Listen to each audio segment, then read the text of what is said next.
Good morning, everyone. I'm going to do a series on end times.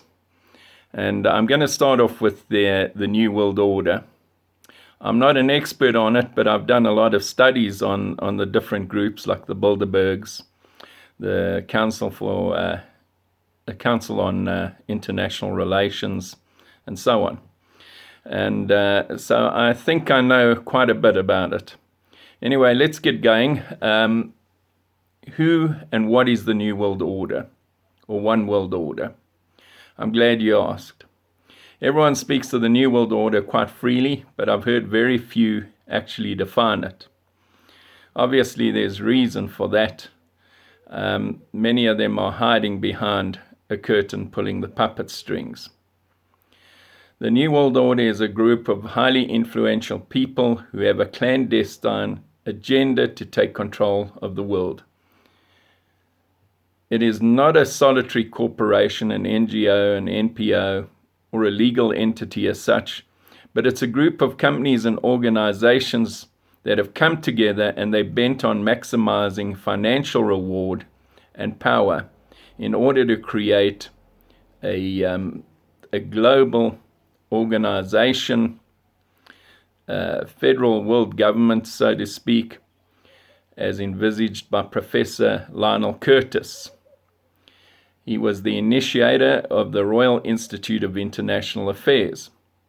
Some have bandied words around such as Bilderbergers, Freemasons, Globalist Elite, Zion Elite, Illuminati, Roundtable Group, Luciferians, Trilateral Commission, Council on Foreign Relations, Royal Institute for International Relations, former presidents of the United States of America, such as H.W. Bush, Bill Clinton, George W. Bush, Barack Obama, prime ministers such as Winston Churchill, Tony Blair of the United Kingdom, Field Marshal Jan Smuts of South Africa, who was the father of the Commonwealth of Nations, League of Nations, and he was the doyen of the United Nations.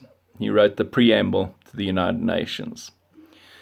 The Bank for International Settlements, central banks, reserve banks, the Vatican, communists, European Council, United Nations, deep state being the parallel government to the actual governments.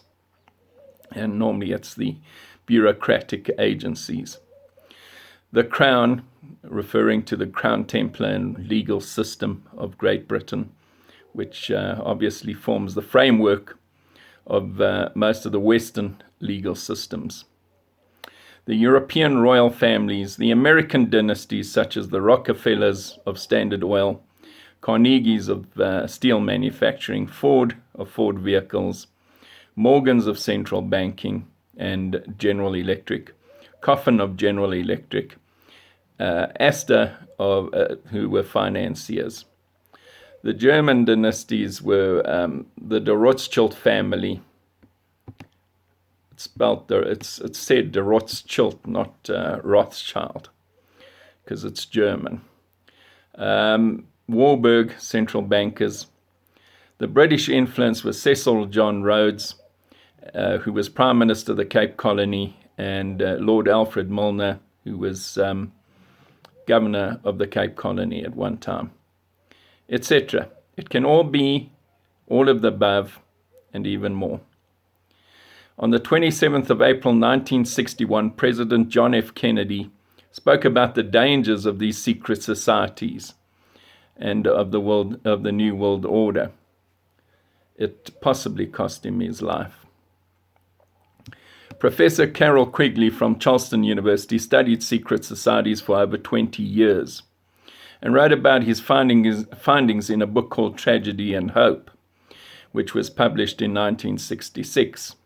He considered Cecil Rhodes, the Prime Minister of the Cape Colony and owner of De Beers Group, to be the father of these secret societies operating today. President Clinton, who was a student at Charleston University before receiving the Rhodes Scholarship to attend Oxford University, paid homage to Professor Quigley. Oxford University is where Cecil Rhodes birthed his ideas of super-imperialism, which Lord Alfred Milner continued with his vision and legacy after Rhodes' death. They influenced major historical events such as the First Boer War, the Second Boer War, British imperialism from Cape Town to Cairo. Cecil Rhodes even had two countries named after him, Northern Rhodesia and Southern Rhodesia. Northern Rhodesia is now called Zambia, and Southern Rhodesia is now called Zimbabwe. President George H.W. Bush mentioned the New World Order, and so did Winston Churchill.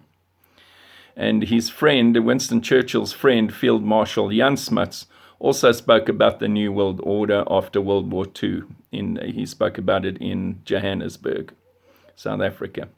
Field Marshal Smuts was the attorney for the De Beers Group, so you see he's linked to Cecil Rhodes. And he was also, and the De Beers Group was financed by the Rothschild family, so that's linked to Cecil Rhodes. And this all happened before the First World War. He presented the proposal which would transform the British Empire into the Commonwealth of Nations, and later he would also initiate the League of Nations, as well as be the main architect of the United Nations, thus building the framework of the vehicle that would be used to usher in the New World Order. The likes of the Royal Institute of International Affairs and their minions, such as the South African Institute of International Affairs, Australian Institute of International Affairs, Canadian International Council, Pakistan International Affairs, Singapore Institute of International Affairs, Netherlands Institute of International Relations, Glen, German Council on Foreign Relations, and Council on Foreign Relations, based in America.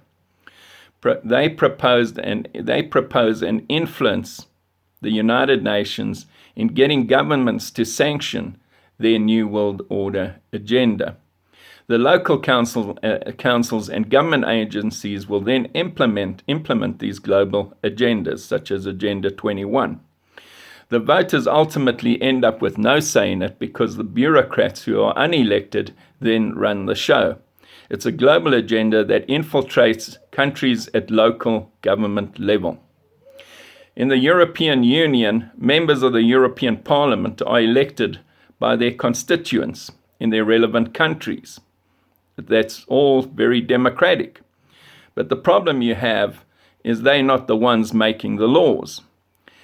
The European Council are the ones making the laws. And it just so happens they are unelected. Like in anything, big money plays an important part in what happens globally. Where there's funding, things will be done according to the wishes of the benefactor. Obviously, if there's no money, nothing gets done. In essence, the likes of the Bilderbergers, such as Henry Kissinger, Rockefeller, Hillary Clinton, George W. Bush, kings and queens of Europe, IBM, Daimler, Shell, Xerox, BP, Siemens, Alphabet Holdings Company, which is the Google parent company, Nokia, Amazon, etc. They meet at these conventions and they thrash out what's going to happen globally. Their objectives are not in the interests of the small man in the street. They're more about themselves. What are their objectives?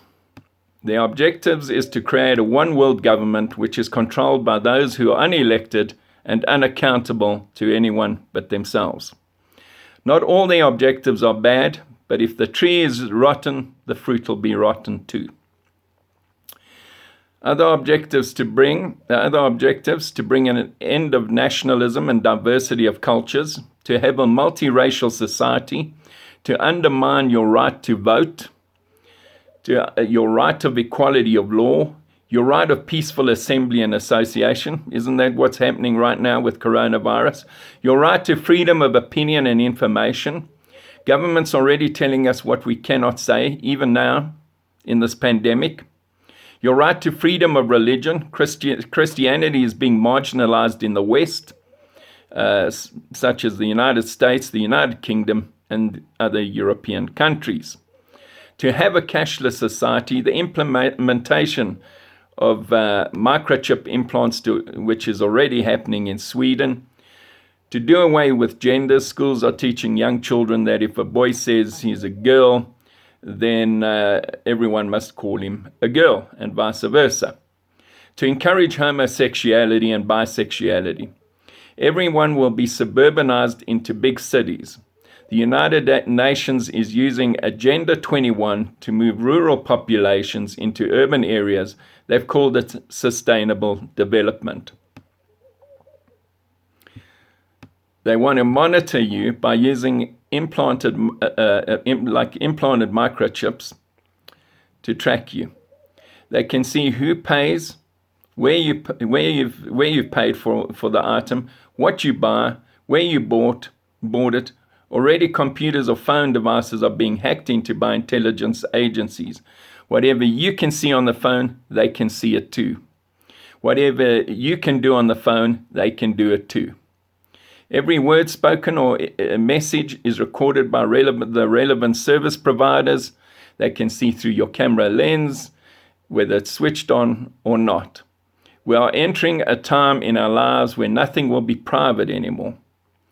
Are we close to the New World Order? Let me rephrase it. Are we close to the New World Order taking over? The former Canadian Minister of National Defence, Mr. Paul Hellyer, quoted a journalist who interviewed the late David Rockefeller, and he said that we are not far from reaching, he said they are not far from reaching their objectives. Mr. Paul Hellyer also said they will not be elected and will not be accountable. The bigger picture behind the coronavirus. So let's look at the coronavirus pandemic. According to Dr. Rashid Buttar, this was manufactured in North Carolina University, Chapel Hill, by a virus researcher called Dr. Zheng Lishi, who coincidentally happened to be from Wuhan Institute of Virology. Her research was published on the 12th of November 2015. It was found that the coronavirus could not easily jump from animals to humans. Dr. Buttar begged the question, why would you attempt to make the virus more potent? Is it a weapon? I've been looking at statistics and I noticed that China, Southeast Asia, Russia and her former satellites, Middle East and Africa had lower death rates than Western Europe and the United States, apart from the Germanic countries such as Germany, Austria, Switzerland, Liechtenstein, and so on. This looks like an attack on the West, or the West is inflating the figures and death rates in order to hype up the fear factor, to justify implementation of a mandatory coronavirus vaccine. We know for a fact that the United States is certainly inflating their figures. Dr. Deborah Birx, she is the United States Coronavirus Response Coordinator, stood at the White House podium and openly said that when a person dies from a heart attack or something else and tests positive for coronavirus, then the death will be registered as being a coronavirus death. I ask you with tears in my eyes, how stupid is this? I've learned that when governments are so blatantly stupid, there is a deliberate act of an evil purpose behind it. A billionaire from the Commonwealth of Australia, Clive Palmer, bought 32 million units of hydroxychloroquine, which is a malaria tablet that's been used for 70 years. It's been proved and tested as a malaria tablet. In South Africa, you have to get it under prescription. But he bought all that because he said it's been proven to be successful in defeating the virus. He distributed it to all Australian hospitals with the Minister of Health, Hunt, sanctioning it. And he said that since then, the figures have dropped.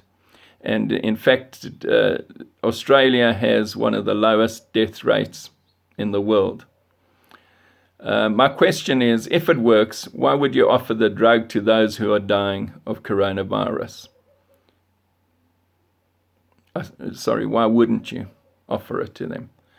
Why isn't the United States of America, Western Europe, not offering it to their citizens? Why is the World Health Organization still trying to test vaccines and push it to be mandatory? Why is the UK legislating to have a coronavirus vaccine mandatory? Why are we under lockdown when there are more fatal contagions like tuberculosis, where 25% of the world have it, and over 1.5 million people die from it, every year? I believe this is the beginning of a more sinister agenda to destroy world economies, to control us and take away our liberties. The mainstream media, or should I say fake media, endlessly broadcast this for a coronavirus till it's coming out of our ears.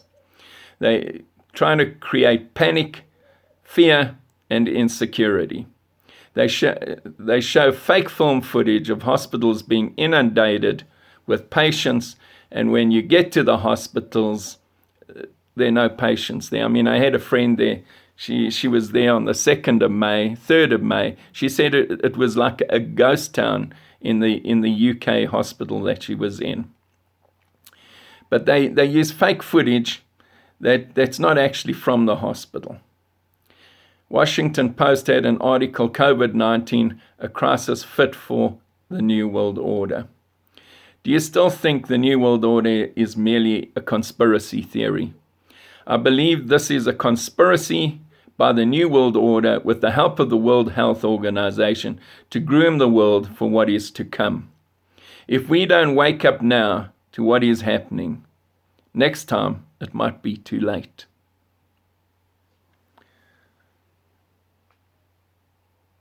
President Trump is aware of their strategy. Hence, there's no more funding for the World Health Organization at this time. The New World Order attempt to undermine voters and their constitutional rights.